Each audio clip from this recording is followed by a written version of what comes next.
গল্পের আড্ডা উইথ সুমিত। আমাদের চ্যানেল কোনো অন্ধবিশ্বাস, কালজাদু ও কুসংস্কারে বিশ্বাস করে না। নমস্কার গল্পেরা, আমি সুমিত এসেছি গল্পের নতুন এপিসোড নম্বর 35-এ। তো আশা করি সবাই ভালো রয়েছেন, সুস্থ রয়েছেন। তো প্রতি মঙ্গল, বৃহস্পতি, রবিবার ঠিক রাত 9টায় আমার চ্যানেলে নতুন গল্প আসতে থাকবে। তো আজকে আপনাদের জন্য গল্প রয়েছে সুনীল গঙ্গোপাধ্যায়ের লেখা রাক্ষুসে পাথর। তো শুরু হচ্ছে আজকের গল্প, সুনীল গঙ্গোপাধ্যায়ের লেখা রাক্ষুসে পাথর। বুড়ো মাঝি বলল, বাবু বেড়াতে এসেছেন, বেরিয়ে ফিরে যান, ওই দ্বীপে যাবেন না, ওখানে দোষ লেগেছে। আমরা একটু অবাক হলুম, দোষ লেগেছে মানে কি? দ্বীপের আবার দোষ লাগে কি করে? বিমান বলল, বুড়ো কর্তা, তুমি যা টাকা চেয়েছো তাই দিতে আমরা রাজি হয়েছি, তবু তুমি আমাদের নিয়ে যাচ্ছ না কেন? ওই দ্বীপে কি আছে? বুড়ো মাঝি তার সাদা দাঁড়ি চুলকোতে বলল, কিছুই নেই। সেই কথাই তো বলছি, শুধু শুধু ওখানে গিয়ে কি করবেন? বুড়ো মাঝি হাল ধরেছে, আর দাঁড় বাইছে নাতি। এই নাতির বয়স তো 14 বছর হবে। ওর নাম সুলেমান। সে কেমন যেন ভয়ে ভয়ে তাকিয়ে আছে আমাদের দিকে। বুড়ো মাঝি যতই না বলছে, ততই আমাদের জেদ চেপে যাচ্ছে। একটা সাধারণ দ্বীপ, সেখানে কি এমন ভয় ব্যাপার থাকতে পারে? কত জাহাজ যাচ্ছে ওখান দিয়ে, সেরকম কিছু থাকলেই সবাই জানতে পারতো। হলদিয়াতে বিমানের দাদা চাকরি করে। আমি আর বিমান কয়েকদিনের জন্য এসেছি এখানে থাকতে। হলদিয়া জায়গাটা বেশ সুন্দর, নতুন বন্দর, নতুন শহর গড়ে উঠেছে। চারিদিকে সবই নতুন নতুন বাড়ি আর অনেক ফাঁকা জায়গা। শহরটার একদিকে গঙ্গা আর একদিকে হলদি নদী। সকালবেলা নদীর ধারে জেলেরা মাছ বিক্রি করতে আসে। আমরা সেই মাছ কিনতে গিয়েছিলাম। ঘাটে অনেকগুলো নৌকো বাঁধা। নৌকা দেখে আমাদের মনে হলো একটা নৌকা ভাড়া করে নদীতে বেরিয়ে এলে কেমন হয়। একজন মাঝিকে জিজ্ঞেস করতে সে রাজি হয়ে গেল। 30 টাকা দিলে সে যতক্ষণ ইচ্ছে আমাদের ঘুরিয়ে আনবে। আমি আর বিমান দুজনেই সাঁতার জানি, সুতরাং আমাদের জলের ভয় নেই। বিমান তো সুইমিং কম্পিটিশন অনেকবার প্রাইজ পেয়েছে। আমি আগেই শুনেছিলাম যে হলদের কাছে একটি দ্বীপ আছে, তার নাম আগুনমারির চর। আগে সেই চরটা মাঝে মাঝে জেগে উঠত, এখন আর ডুবে না। এখন সেখানে গাছপালা জন্মে গেছে। কোনো মানুষজন অবশ্য সেখানে এখন থাকে না। নৌকো দেখেই আমাদের ওই দ্বীপটার কথা মনে এসেছিল। নতুন দ্বীপ মানেই তো নতুন দেশ। ওখান থেকে ঘুরে এলেই একটা নতুন দেশ দেখা হয়ে যাবে। অনেকদিন বাদে যখন ওই দ্বীপে অনেক ঘরবাড়ি হয়ে যাবে, কলকারখানা বসবে, তখন আমরা বলবো, জানো, যখন আমরা আগুনমারিতে গিয়েছিলাম তখন এসব কিছুই ছিল না, শুধু গাছপালা আর গাছপালা ছাড়া আর কি আছে সেই দ্বীপে? বুড়ো মাঝি ভয় পাচ্ছে কেন? নৌকায় চড়বার সময় মাঝিদের কখনো চাটাতে নেই। সেই জন্য আমি অনুনয় করে বললুম, ও বুড়ো কর্তা, বলো না সেখানে কি আছে, কেন আমাদের যেতে বারণ করছো?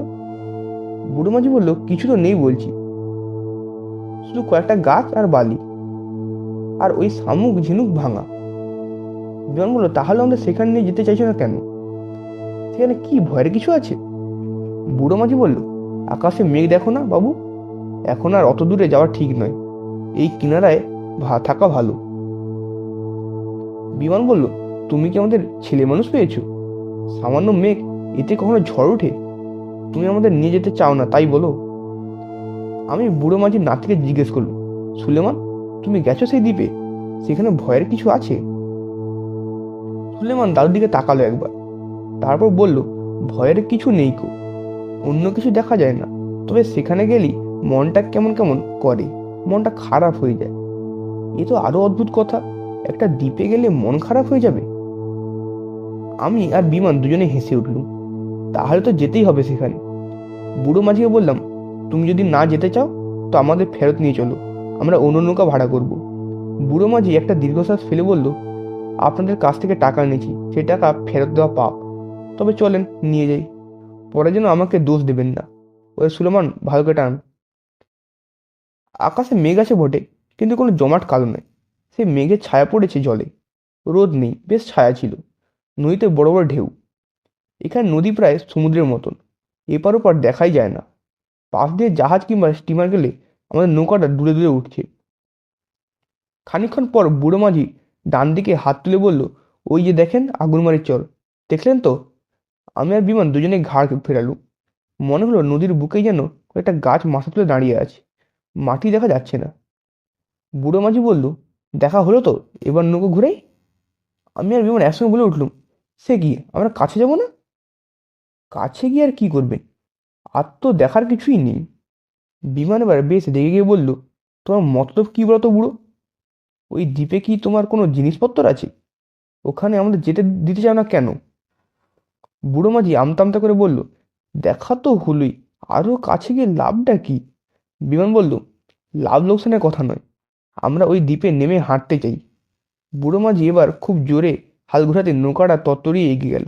দ্বীপটার একেবারে কাছে গিয়ে নৌকাটার মুখ ঘুরিয়ে নিয়ে বুড়ো বলল, এবারে নামুন। সেখানটায় অন্তত এক হাঁটু জল, তারপর কাদামাটি। বিমান বলল, আর একটু এগো। এখানে নামবো কি করে? বুড়ো মাঝি এবার রাগে গড়গড়িয়ে বলল, আপনাদের বাবু এখানেই নামতে হবে, আমার নৌকা ওই চরের মাটি ছোঁবে না, ও মাটি অপয়া। বিমান আরও কিছু বলতে যাচ্ছিল, আমি বললাম, ঠিক আছে ঠিক আছে ঠিক আছে, আমরা এখানেই নামবো। জুতো খুলে রাখলুম নৌকায়, তারপর হাঁটু পর্যন্ত প্যান্ট গুটিয়ে নেমে পড়লুম জলে। ছপছপ করে এগিয়ে গেলুম দ্বীপটির দিকে। বুড়ো মাঝি নৌকাটাকে আরো গভীর জলের দিকে গিয়ে ছপাং করে নোঙর ফেলে দিল। দ্বীপটাতে ছাড়া ছাড়া গাছপালা রয়েছে, তারপর ধুধু করছে বালি। সেই বালিতে কোথাও কোথাও ঘাস হয়েছে। একটা খড়ের চালাঘরও রয়েছে একপাশে। সেই ঘরে কিন্তু কোনো মানুষ নেই। কাদামাখা পায়ে উপরে উঠে আমরা বালিতে পা ঘষে নিলুম।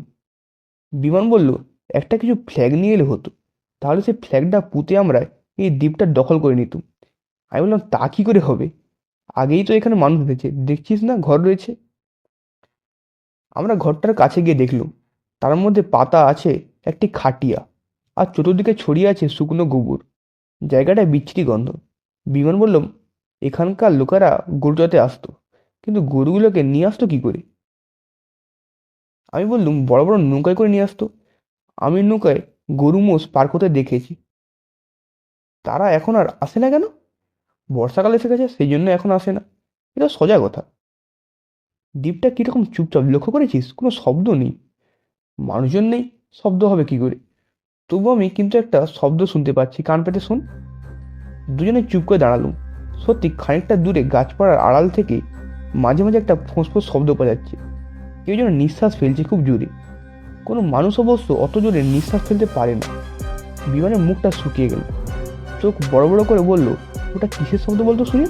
সাপ নাকি? আমি বললুম, সাপ অত জোরে ফুসফুস করে? সমুদ্রে বড় বড় অজগর সাপ থাকে শুনেছি। সমুদ্র থেকে যদি এখানে চলে আসে, ওই জন্যই বোধহয় মাঝিরা এখানে আসতে ভয় পায়। একটা অজগর সাপ থাকলে এটাকে মেরে ফেলতে পারতো না? চল এগিয়ে গিয়ে দেখি। সঙ্গে লাঠি বাটি কিছু আনলে ভালো হতো। ভয় পাচ্ছিস কেন? বড় সাপ তো আর তাড়া করে এসে কামড়াতে পারে না। ডান দিকে খানিকটা দূরে দু তিনটে বড় বড় গাছের পাশে কিছুটা ঝোপঝাড়ের মতো। শব্দটা আসছে সেদিক থেকে। আমরা গুটি গুটি পায়ে এগুলোম সেদিকে। শব্দ মাঝে মাঝে থেমে যাচ্ছে। কাছাকাছি গিয়ে আমি ভয় পেয়ে বিমানের হাত চেপে ধরলাম। ঝোপের মধ্যে কি যেন একটা বিশাল জন্তু রয়েছে। বিমান বলল, ওটা তো একটা মোষ, কাঠ হয়ে শুয়ে আছে। এবারে আরেকটু এগিয়ে আমরা মোষটার মাথাটা দেখতে পেলাম। দেখলেই বোঝা যায় মোষটা মরে যাচ্ছে। মোষটা দু চোখ গড়ে পড়ছে জল। ওরকম করুণ চোখ আমি কখনো দেখিনি। মোষটা মাঝে মাঝে নিঃশ্বাস ফেলছে, তখন আর তার পেটটা ফুলে যাচ্ছে। ওইটুকুতে বোঝা যায় যে ও বেঁচে আছে। আমি বললুম, এত বড় একটা মোষ, কি হয়েছে ওর? সাপে কামড়েছে? বিজন বলল, অসুস্থ হতে পারে, মোষরাও তো অসুস্থ হয়।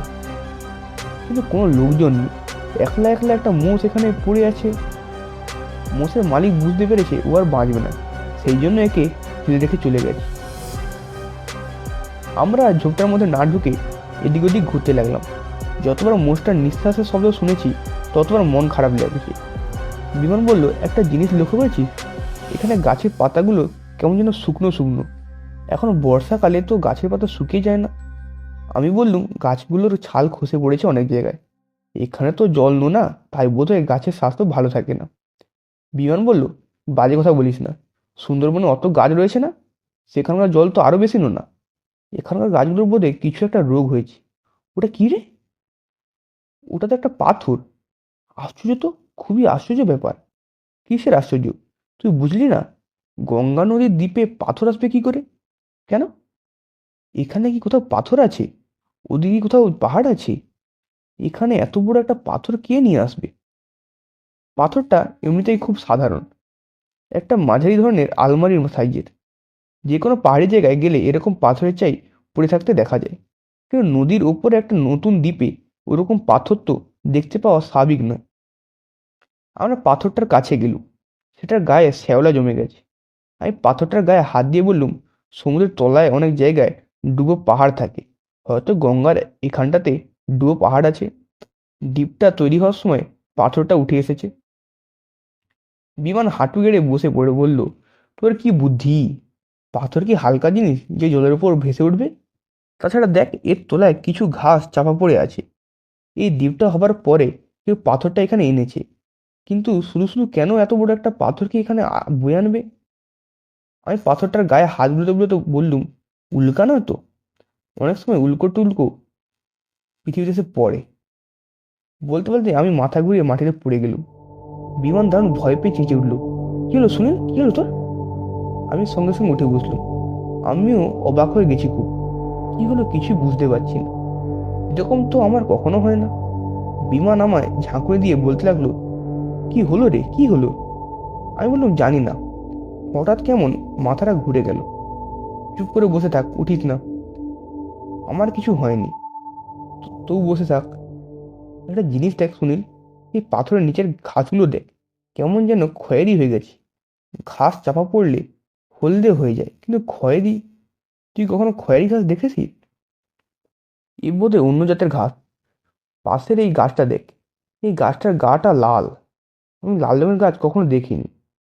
বিমান, ওই যে মোষটা মরে যাচ্ছে, ওই জন্য আমার খুব কষ্ট হচ্ছে। আমারও খুব কষ্ট হচ্ছে রে। এমনি এমনি একটা মোষ মরে যাচ্ছে, ইস! মোষটাকে ওর মালিক কেন যে ফেলে গেল! বিমান, আমার ইচ্ছা করে এখানে শুয়ে পড়তে। মন্দ বলিসনি। এখানে খানিকক্ষণ শুয়ে শুয়ে কাটে দিলে বেশ হয়। যদি নৌকোতে চলে যায়? ইস, গেলেই হলো, পুরো পয়সা দিয়েছি না। তাছাড়া যদি যায় তাও চলে যাক, আমরা এখানেই থেকে যাব।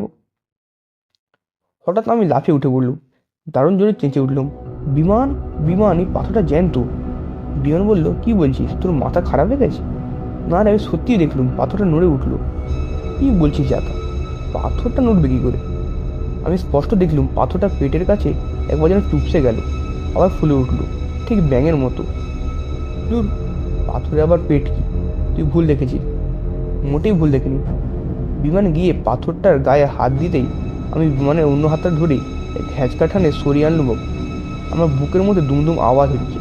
ওই পাথরটার গায়ে হাত দিয়ে আমি মাথা ঘুরে পড়ে গেছিলাম। এই পাথরটার কিছু একটা ব্যাপার আছে। দূরে শুনতে পেলুম বুড়ো মাঝি আর সুলেমান চেঁচে চেঁচে ডাকছে, বাবু, বাবু! আমি বললাম, চল বিমান নৌকায় ফিরে যাই। বিমান বলল, না, এক্ষুনি যাব না, এখানে শুয়ে থাকবো বললুম যে। না, আমার মোটেই ভালো লাগছে না, চল নৌকায় ফিরে যাই। বিমানকে প্রায় জোর করে আমি টানতে টানতে নিয়ে চললুম। তারপর নৌকা উঠেই বুড়ো মাঝিকে বললুম, চলো শিগগির চলো। নৌকায় উঠে বিমান লম্বা হয়ে শুয়ে রইল। তার চোখ দুটো ছলছল করছে। ভাঙা গলায় বলল, আমার কিছুই ভালো লাগছে না রে। সুলেমান আমাদের দিকে চোখ বড় বড় করে তাকিয়ে আছে। আমি তাকে জিজ্ঞেস করলুম, ওই দ্বীপে গেলে তোমাদের কী হবে বলো তো? সুলেমান বলল, কি জানি বাবু, ওখানে গেলেই মনটা কেমন কেমন করে, কাজ করতে ইচ্ছে করে না, শুয়ে থাকতে ইচ্ছে করে। বুড়ো মাঝি বলল, বাবু, আগে তো আমরা ওই চরে যেতাম। বেশি ঝড় বৃষ্টি হলে ওখানে নৌকো বেঁধে চালাঘরটায় বসে জিরতুম। অনেক লোক আগে ওখানে গরু মোষ চড়াতো। এখন আর কেউ যায় না। কেন যায় না বলো তো? ওখানে গেলেই শুয়ে থাকতে ইচ্ছে করে। গরু মোষগুলো আলসে হয়ে পড়ে, কেমন যেন মনমরা লাগে। আমাদেরও সেরকম লাগছিল, কিন্তু কেন যে ওরকম হলো তা বলতে পারবো না। কি জানি, গাছপালাগুলো কেমন ধারা শুকিয়ে যাচ্ছে, দেখলেন না? ওই দ্বীপে খারাপ নজর লেগেছে। ওখানে একটা বড় পাথর আছে, দেখেছো? আগে ওটা ছিল?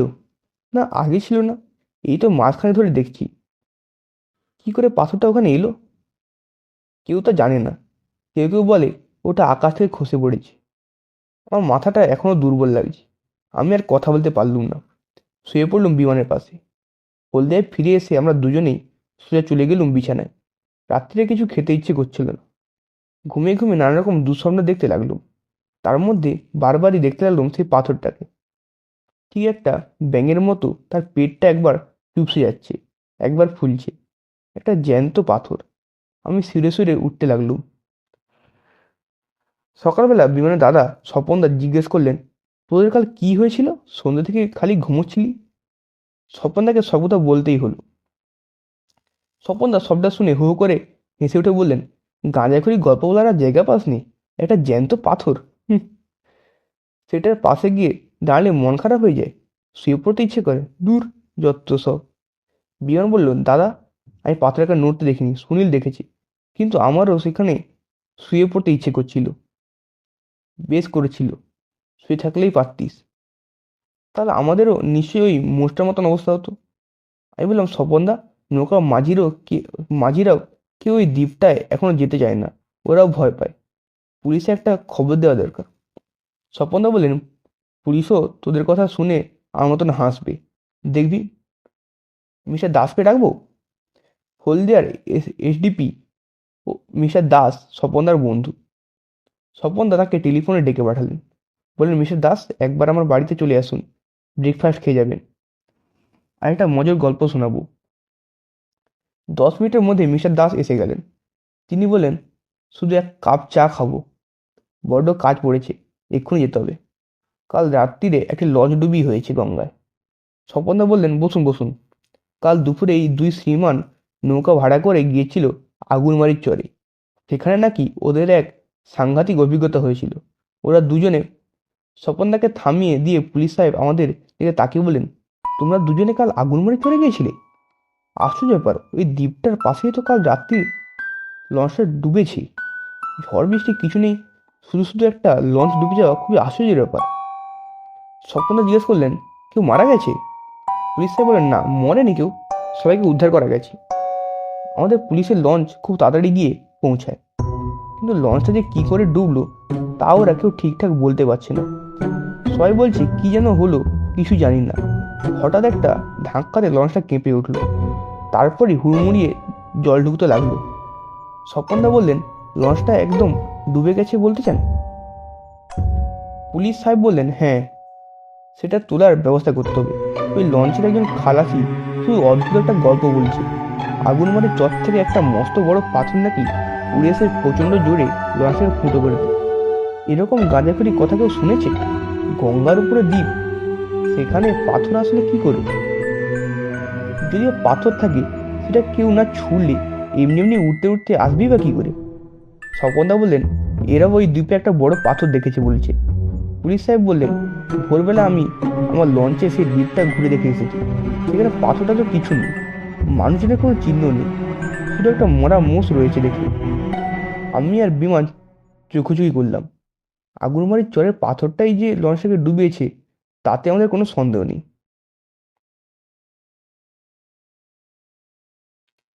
এতক্ষণ শুনলেন সুনীল গঙ্গোপাধ্যায়ের লেখা রাক্ষসে পাথর। গল্পটি যদি ভালো লেগে থাকে লাইক করে দেবেন, এবং এরকম নানা গল্প শুনতে আমার চ্যানেলটিকে সাবস্ক্রাইব করে দেবেন। তো আমাদের আজকে এখানে এপিসোড শেষ হচ্ছে।